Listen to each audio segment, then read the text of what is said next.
Tia, and I want to talk about some of the most wholesome books that I've read. I feel like it's appropriate in the spirit of Valentine's, so if you find yourself craving for a heartwarming read, I hope you'll find it in this video. The first book is The House in the Cerulean Sea by T.J. Klune. The main character of this book is Linus Baker, a 40-year-old man who works as a caseworker in the department in charge of magical youth, which means that he oversees magical children in government-sanctioned orphanage. He is a very rigid textbook man. He lives by rules and regulations, and his life is pictured to be somewhat dull and solitary as he lives only with his cat, which also seems to be his only friend. Then one day he is given a highly classified task to investigate an orphanage in Marshes Island where there reside 6 magical children who are thought to be dangerous, along with the director of the orphanage, which is a mysterious but charming man named Arthur Parnassus. At first, Linus was determined to keep his walls up, but over time he learns to break his rules as he opens his heart to the charming children of the orphanage. He also learns about a life that he actually yearns for that he never knew he wanted. This book is such a loving and pure story that teaches us to value more than what meets the eye.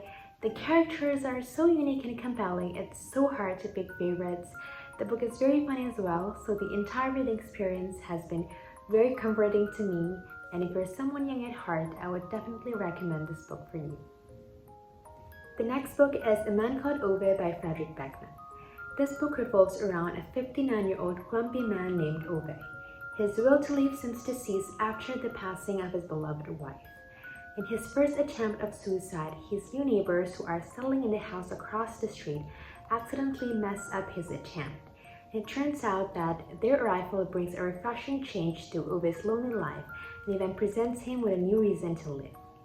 Each chapter of this novel reveals the memories and significant moments that shaped Ove, so we learned about his tragedies and personal sorrows that made him the bitter and grumpy man that we found hard to empathize with in the beginning, and we start to really admire him for his strength and how he managed to cope. This book explores the theme of loss, loneliness, love, but most importantly, it inspires us to really appreciate and embrace life, and it's definitely an insightful and lovely read. The third book is When the Forest Meets the Stars by Glennie Bandura. It tells the story of Jo. She's studying birds for her doctorate in biology. She's still grieving her mother's death and is recovering from her recent fight with breast cancer.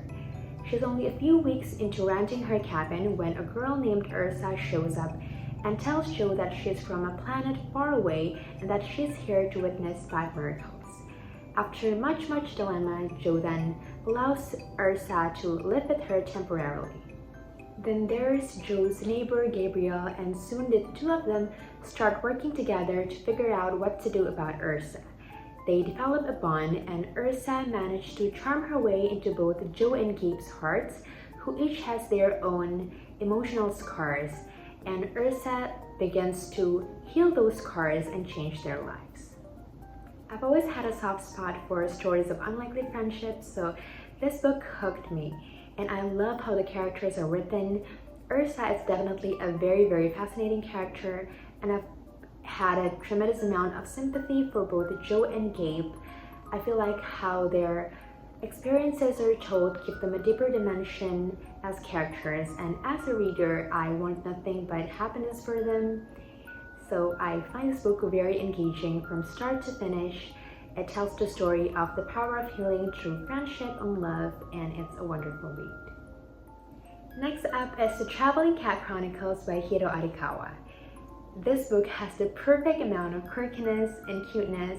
It tells the story from the perspective of a stray cat named Nana.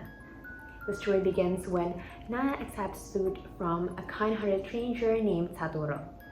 After being seriously injured in a car accident, Nana is taken by Satoru to a vet, and then he decides to take care of Nana for several months, which turn into years as they begin to develop attachment to one another.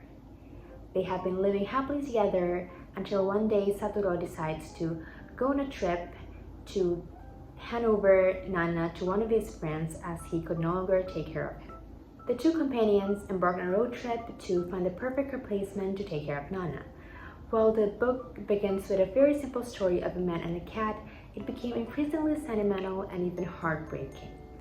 I love how the story unfolds. It definitely stirs so many different emotions. I love both of the characters. Nana's voice is perfectly ironic and witty, and it's so funny and cute how he is so reluctant to show his love to Satoru even though it's evident that they have so much love for one another. I love animals and I've always had a soft spot for tearjerker stories about pets, but I would recommend this book for everyone, a pet person or not. It made me bawl my eyes out, but it also warmed my soul, and it's a perfect bittersweet story.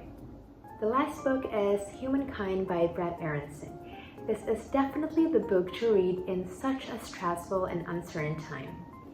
So the writer of this book, Bret, had his life turned upside down when his wife Mia was diagnosed with leukemia. While Mia receives treatment, Bret is by her side while also trying to cope with their 5-year-old son. While they're going through such a hard time, they receive outpouring support and generosity from friends, family, and even strangers.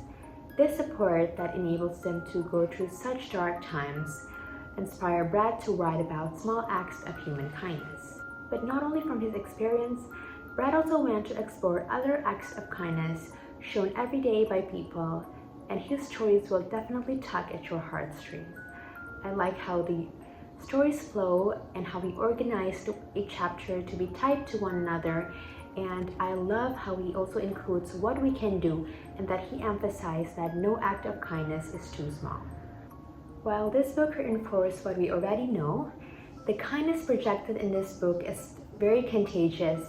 It restored my faith in humanity. This book made me smile, cry, and it definitely inspires me to perform my own acts of kindness, especially in a time where everyone is struggling.